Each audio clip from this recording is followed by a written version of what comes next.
La vie est un combat.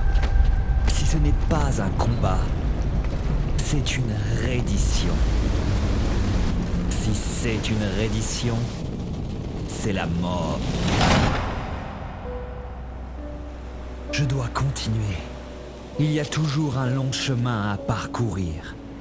La nuit approche, le ruisseau coule fort et l'adversaire rugit bruyamment vers moi. Cité du Vatican, 24 juin 1917. La guerre fait rage partout dans le monde. Il n'y a pas de paix à Rome non plus. J'ai vu beaucoup de gens protestants se moquer de l'Église. C'est incroyable. Comment les opposants peuvent-ils être à la fois si actifs, organisés et enthousiastes?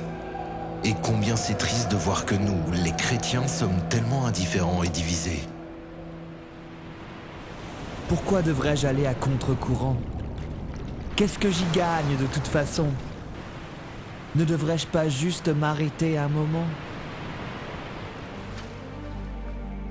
Devrais-je juste rester là et regarder?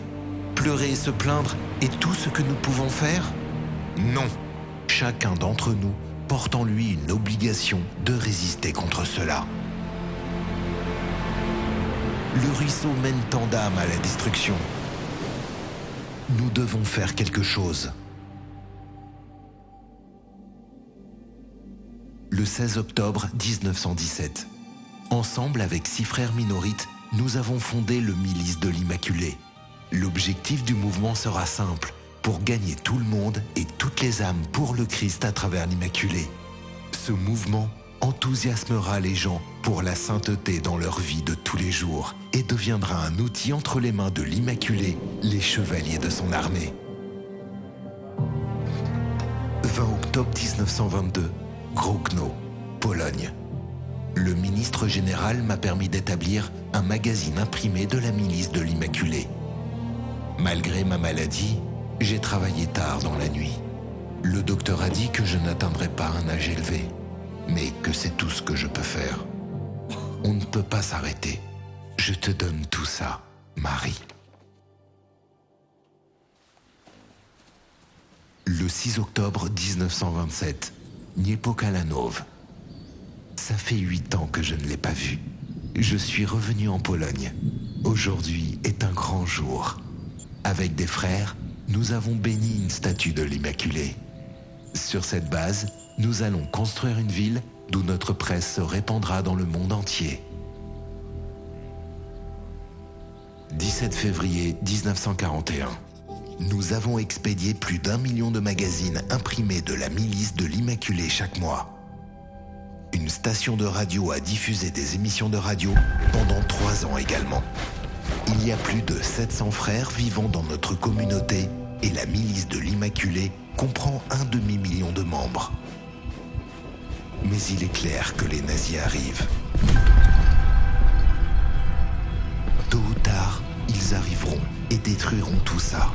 Les frères sont inquiets, mais je leur dis de ne pas s'inquiéter. L'Immaculée nous a tout donné et elle reprendra tout. Elle sait très bien ce qui se passe avec nous. Nous ne sommes qu'un outil dans ses mains.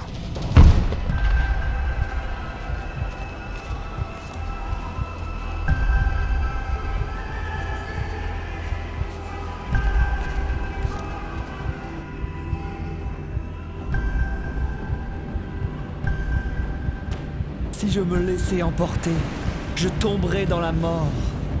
Non, je ne vais pas abandonner. Je ne vais pas me relâcher. Mais où dois-je placer mon soutien, ma force?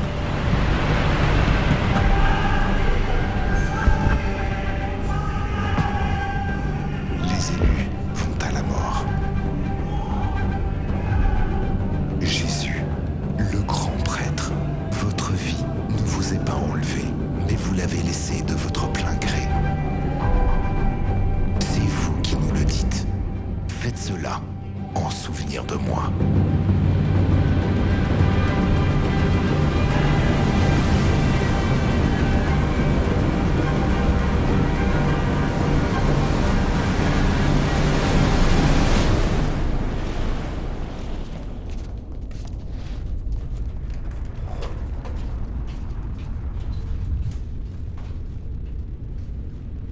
Marie, conçue sans péché.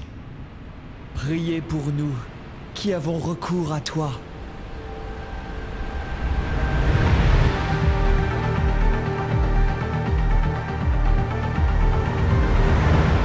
La vie est un combat.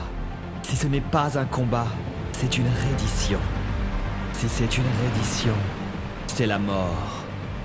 Mais dans ce combat, la seule victoire est une reddition à vous, Jésus. Et la seule vraie vie est la mort. Je vis quand je meurs à moi-même tous les jours et que je ne suis pas triste. Quand je mourrai pour pécher, la luxure, la paresse, et que je me donne à vous, je n'attends pas que le monde change, mais je commence par moi-même. Quand mon combat n'est plus le mien, je ne suis pas seul, mais je suis avec toi. La milice de l'Immaculée vit encore aujourd'hui. Toi aussi, fais confiance à Marie et par son intercession, combattre le bon combat.